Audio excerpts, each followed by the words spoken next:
ونسلم علی رسولہ الکریم اللہم ربی زدنی علما والحقنی بالصالحین اعوذ باللہ من الشیطان الرجیم بسم اللہ الرحمن الرحیم وَتَمَّتْ كَلِمَةُ رَبِّكَ صِدْقًا وَعَدْلًا لا مبدل لكلماته وهو السميع العليم صدق اللہ العظیم۔ سورہ انعام کا درس 114 آیتیں ہو گئی۔ آج کے درس میں ہے وَتَمَّتْ كَلِمَةُ رَبِّكَ صِدْقًا وَعَدْلًا، اور اے محبوب آپ کے رب کی بات کلمات سچائی اور عدل کے اعتبار سے پوری ہو گئی۔ لا مبدل لکلمات، اور ان کے کلمات احکام کو کوئی بدلنے والا نہیں ہے، ان کے لیے بدلنا نہیں ہے، کیونکہ بدلتے تو وہ ہیں جنہیں سمجھنے والا اللہ علیم خبیر سب کچھ اللہ کے علم میں ہے، اور وہ سننے والا اور بہت علم رکھنے والی ذات ہے۔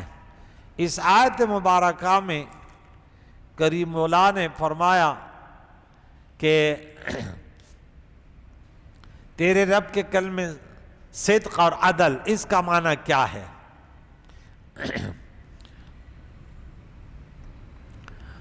کہ اس سے پہلے قرآن مجید معجز کتاب ہے، اور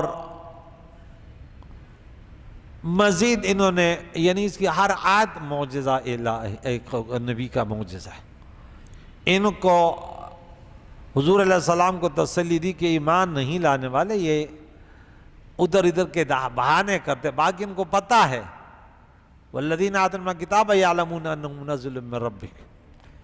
اب یہاں فرمایا کہ آپ کے رب کا کلمہ صدق اور عدل کے اعتبار سے پورا ہو گیا، یعنی قرآن مجید جو معجز کلام ہے وہ پورا ہو گیا، پیارے نبی کرم صلی اللہ علیہ وسلم کے صدق پر دلالت کرتا ہے۔ اس کا دوسرا معنی یہ ہے کہ مکلفین کو قیامت تک علم اور عمل کے اعتبار سے جن چیزوں کی ضرورت ہے وہ سب قرآن مجید میں بتمام ہی موجود ہیں۔ اور اس کا تیسرا معنی یہ ہے کہ ازل میں اللہ تعالیٰ نے جو احکام دیے وہ سب تمام اور مکمل ہیں، ان میں نہ کوئی تغیر ہو سکتا ہے اور نہ کوئی اضافہ ہو سکتا ہے۔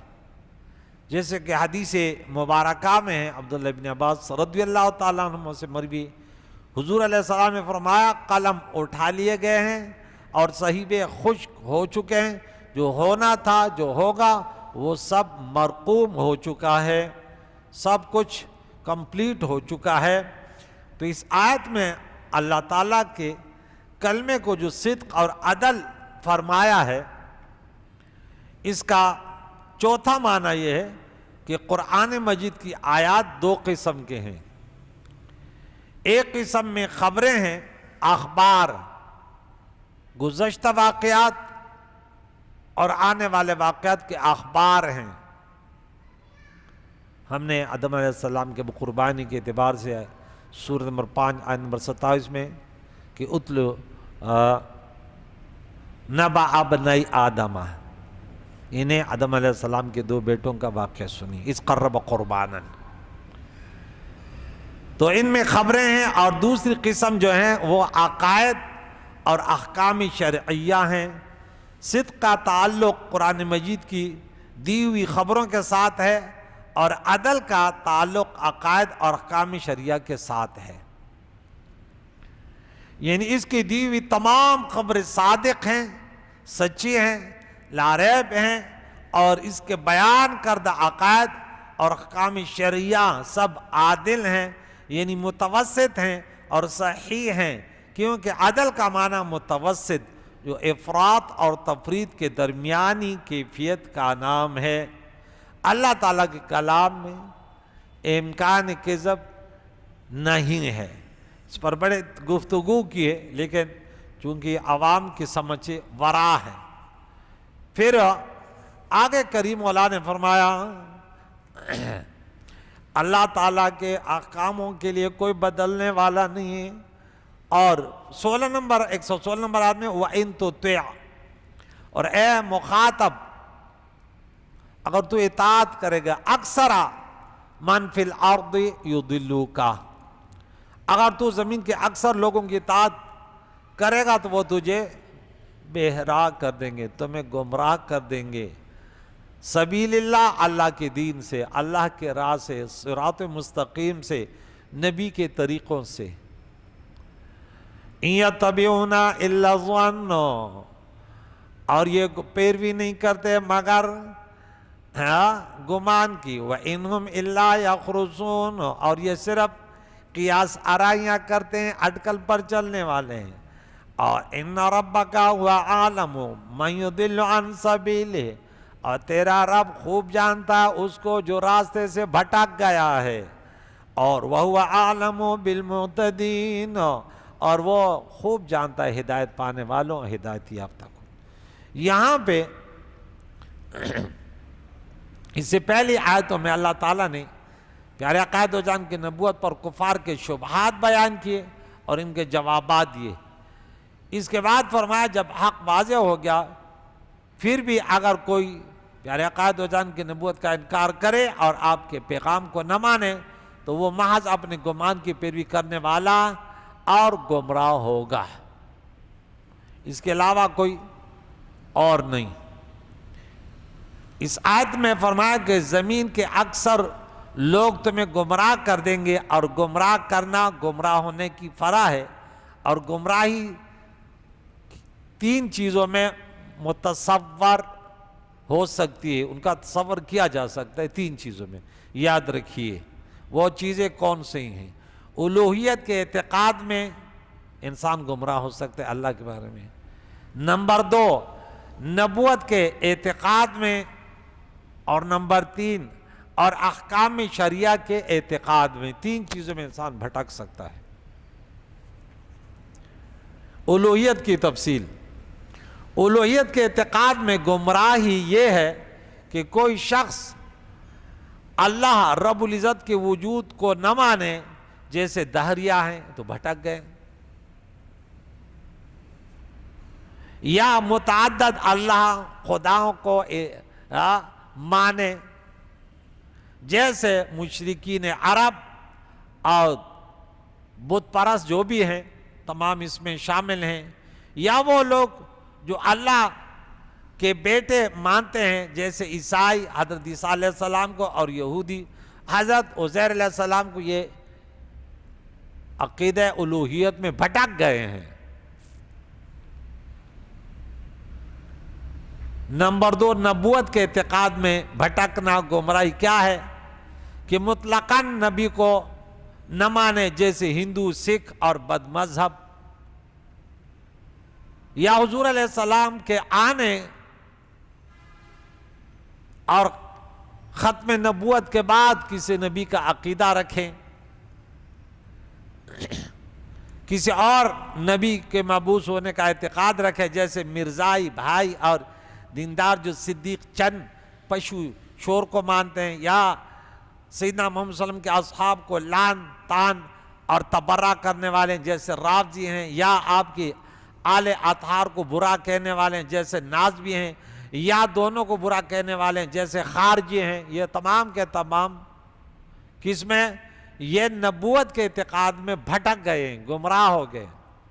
حضور کو ماننا ہے تو اب حضور کی شریعت پر آپ انگلی نہیں اٹھا سکتے، ان کے صحابہ پر انگلی نہیں اٹھا سکتے، ازواج مطہرات امہات المومنین پر انگلی نہیں اٹھا سکتے، اہل بیت اعظام پر انگلی نہیں اٹھا سکتے، حضور علیہ السلام کی کسی فعل قول پر تک انگلی نہیں اٹھا سکتے۔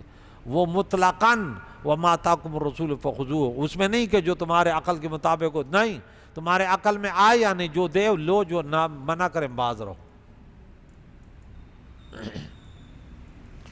تو جو دونوں کو نہیں مانتے خارج ہیں، یا رسول اللہ صلی اللہ علیہ وسلم کی تنقیص اور بے ادبی کریں، آپ کی زیارت کے لیے سفر کو حرام کہے کہ جو حضور علیہ السلام کے روز حجات کی طرف جائے تو یہ حرام ہے، اللہ کی پناہ.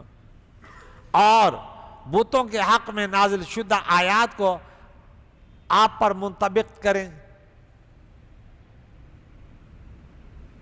آیتیں بتوں کے متعلق نہیں لائی اور وہ اللہ والوں پر کہ یہ ان سے مراد اللہ والے. اللہ کی پناہ، اللہ کی پناہ. آپ کے فضائل اور کمالات کو کم کرنے اور چھپانے میں جدوجہد کرتے رہیں، اپنے پیر کے، اپنے مولوی کی، شیخ القرآن فلاں، شیخ القرآن فلاں. اور جب نبی کی بات آتی ہے تو بات تعریف کیا ہوتی؟ بس ہمارے جیسے بشر ہے، دیوار کے پاس کو دیوار کے پیچھے بھی کوئی پتہ نہیں ہے، اور نہ ہمارے کوئی نقصان ہے اسے، نہ کوئی فائدہ. انا للہ. لیکن اپنے شیخ کے بارے میں ایسے نہیں کہتے ہمارے شیخ نے تو واہ واہ واہ کیا کر دیا. یہ ان سے بڑھ کر کیا بدبختی ہوگی. سنیوں کا سب سے جو ترہ امتیاز ہے وہ یہ ہے کہ نبی کی شان میں کہتے ہیں لا یمکن ثناء کما کان حقہ، بعد از خدا بزرگ تو ہی قصہ مختصر. اللہ کے بعد حضور جیسے کوئی ہے نہیں. حسن یوسف دم عیسیٰ ید بیضا داری، آنچ خوبا احمد آرد یا رسول اللہ تو تنہا داری. سمجھ آئی؟ حسن یوسف پہ کٹی مصر میں انگشت زنا، سر کٹاتے ہیں یا رسول اللہ تیرے نام پہ مردان عرب. بمصطفیٰ بے رسا خویشرا کی دین ہم اوز، گربہو نہ رسیدی تمام بول حبیث. الفت محمد دین حق کی شرط اول ہے، گر ہو اس میں خامی سب کچھ نامکمل ہے. کی محمد سے وفا تو نے تو ہم تیرے ہیں، یہ جہاں چیز ہے کیا لوح و قلم تیرے ہیں. محمد ذکرہ روح لانفسنا، محمد ذکرہ فرد علی اممی، محمد زینت الدنیا و بہجتہا، محمد کاشف الغمات والظلم. یہ عقیدہ کہ جب حضور کی بات آئے تو پھر اینڈ میں کہہ دے ما ام مدحت محمدا بمقالتی ولکن مدحت مقالتی بمحمدی. کہ ہم حضور کی تعریف کرتے ہیں، یہ نہیں کہ حضور کی شان بلند ہوگی، ارے اپنی باتوں کو رنگین کرتے ہیں، بلند کرتے ہیں انہیں حضور کے نام کے ذریعے پر. حضور کا نام لیا جاتا ہے، ہماری بات ہے، ہمارے شعر بھی قابل تعریف ہو جاتے ہیں کیونکہ نسبت رسول اللہ سے. تو یہ اس میں لگے ہوئے ہیں کہ حضور کو یہ نہیں ہے، حضور کو یہ نہیں. اب آ رہے ہم کہتے جو بھی دیا اللہ نے دیا، تو لڑائی کیا کی؟ کس چیز کی لڑائی؟ جن باتوں کو تم شرک کہتے ہو ہم کہتے ہیں اس کے لیے تم مانتے ہو، اس کے لیے مانتے ہو، اس کے لیے مانتے ہو. تمہیں قرآن کی تفسیر کرنا بھی نہیں آتی. میں بچوں کو قرآن پاک روزانہ مدرسے میں پڑھاتا ہوں تو ان کے کہتے ہو دیکھیں اس سورہ ہود میں واقعہ چل رہا تھا ابراہیم علیہ السلام کا کہ ابراہیم علیہ السلام کے فرشتے آئے اور واقعات بتائے یوں ہونے والا ہے. پھر اس کو خوشخبری اللہ کو بیٹا دے گا. تو بھائی اس کو کیسے پتا تھا کہ اللہ بیٹا ہے؟ بھائی اللہ نے فرشتوں کو بتایا تھا. تو اگر نبی کہہ دے اللہ کے بتا کہ تمہیں بیٹا ہے، وہ کہتے نہیں کسی کو پتہ نہیں کہ بیٹا ہوگا یا بیٹی ہوگی. تو بھئی اللہ کے بتانے سے فرشتے بھی تو وہ کوئی خدا تھوڑی ہے. اور بولا وہ بیٹا اسحاق علیہ السلام پھر اس کا تیرے بیٹے کا بیٹا بھی ہوگا یعقوب علیہ السلام. تو بھئی کس نے بتایا؟ فرشتے کیا خدا ہے؟ آپ کہتے غیب اللہ کے علاوہ کوئی جانتے نہیں. اور تم کیا عقیدہ ہے؟ اللہ کے بتائے سے پتہ چلا نا. تو اگر نبی قیامت تک آنے میں حالات بتا دے تو تمہیں کیا تکلیف؟ پیٹ میں درد ہو گیا تیرے کو؟ حدیث مبارکہ میں وارد ہے. اسی کا نام ہے علم غیب کہ اللہ تعالیٰ نے ان پوشیدہ چیزوں کے بارے میں اور جو غیب کی باتیں بتایا اس کو نبی کہتے ہیں. اب تو نہیں آگا لیکن کیونکہ وہ تو کتاب سے تھوڑی بتاتے ہیں. وہ تو کہتے ہیں قرآن ہے تو قرآن ہے، وہ کہتے ہیں حدیث ہے تو حدیث ہے. وہ تمہیں دلیل تھوڑے، وہ خود ہستی ایسی ہے کو جو کہہ دے فہو لا ریب ہے.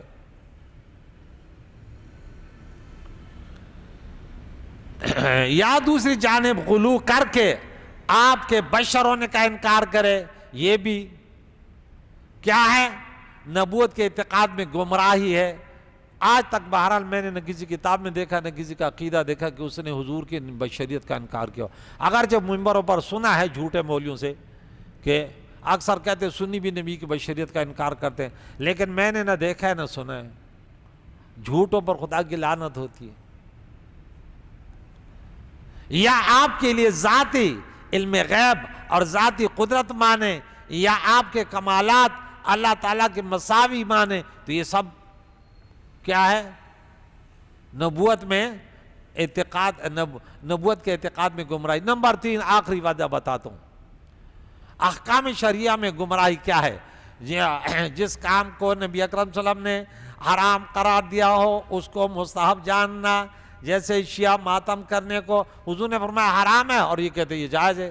ماتم کرنا، منہ پہ چماٹے مارنا، گریبان پڑھنا تو حرام ہے نا، لیکن روا رافضیوں کے ہاں یہ بڑی اچھی عبادت ہے، ان کے پورے سال میں 10 دن بس پورا اسلام ہوتا ہے، باقی گئے۔ اللہ ہدایت بولے آمین۔ یا جس کام کو حضور نے حرام نہ کہا ہو اس کو حرام کہنا، جیسے کوئی شخص عرفاً تاریخ مقرر کے اصالِ ثواب کو سویم، چہلم اور 11ویں شریف میں اصالِ ثواب کیا جاتا ہے، اس کو حرام کہا جائے۔ بھائی یہ عرفی وہ ہے، وہ تھوڑی کہتے کہ یہ سنت ہے یا شریعت ہے، وہ اپنے طرف سے تاریخ کی فلاں تاریخ کو میرے بیٹے کی شادی ہوگی، فلاں تاریخ کو اصالِ ثواب ہوگا، وہ تھوڑی تمہیں کہتے کہ سنت نبوی ہے، وہ تو مطلق ہے اللہ کی طرف سے، جب بھی چاہو اصالِ ثواب کرو۔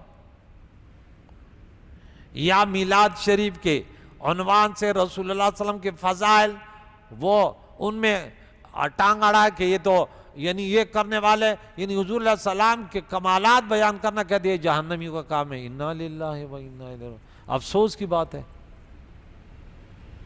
آپ کی سیرت، آپ کا ذکر خیر کیا جائے تو اس کو حرام کہا جائے تو یہ احکام شریعہ میں کیا ہے؟ گمراہی ہے۔ ہاں اگر کوئی شخص سویم، چہلم اور 11ویں شریف اور میلاد شریف کو فرض یا واجب کہے یا ان کے ساتھ فرض اور واجب کا معاملہ کرے، بہیں طور کے نہ کرنے والے کو ملامت کرے اور گمراہ جانے، یا اذان سے پہلے یا بعد صلاۃ و سلام پڑھنے کو واجب کہے، یا اللہ کے بجائے اولیاء اللہ کی نظر اور منت مانے، یا ان کی قبروں کا طواف کرے، یا سجدہ تعظیمی کرے، یا اولیاء اللہ کو مستقل فی تصرف جانے اور یہ جان کر ان کو پکارے اور ان سے مدد چاہے، تو کوئی شبہ نہیں کہ یہ امور احکام میں گمراہی ہے اور یہ جہالت کے اندھیروں میں ہے۔ تو اس آیت کے تفسیر میں 2 قول یہ بھی ہیں کہ اب اکثر کی پیروی کرو گے مخاطب تو گمراہ کر دیں گے۔ ایک قول یہ ہے کہ جب آپ کو معلوم ہو گیا کہ حق کیا ہے اور باطل کیا ہے تو پھر آپ ان مخالفین کی درپے نہ ہوں، بلکہ ان کا معاملہ اللہ تعالیٰ پر چھوڑ دیں۔ اللہ تعالیٰ کو علم ہے کون ہدایت یافتہ ہے اور کون گمراہ ہے، وہ ہر شخص کو اس کے عقیدے اور عمل کے اعتبار سے جزا دے گا۔ دوسرا قول یہ ہے کہ یہ کافر اگرچہ بہت یقین کے ساتھ یہ دعویٰ کرتے ہیں کہ وہ حق پر ہیں لیکن وہ جھوٹے ہیں، اللہ تعالیٰ نے ان کے دلوں کے احوال پر مطلع ہو کر اس کو اللہ تعالیٰ کو علم ہے تو ان کو گمراہ کر دیا، یہ گمراہی میں بھٹک رہے ہیں اور جہالت کے وادیوں میں سرگرداں ہیں۔ تو یہ آخری آیت کہ آپ ان ربک هو اعلم من يضل عن سبیلہ وهو اعلم بالمہتدین۔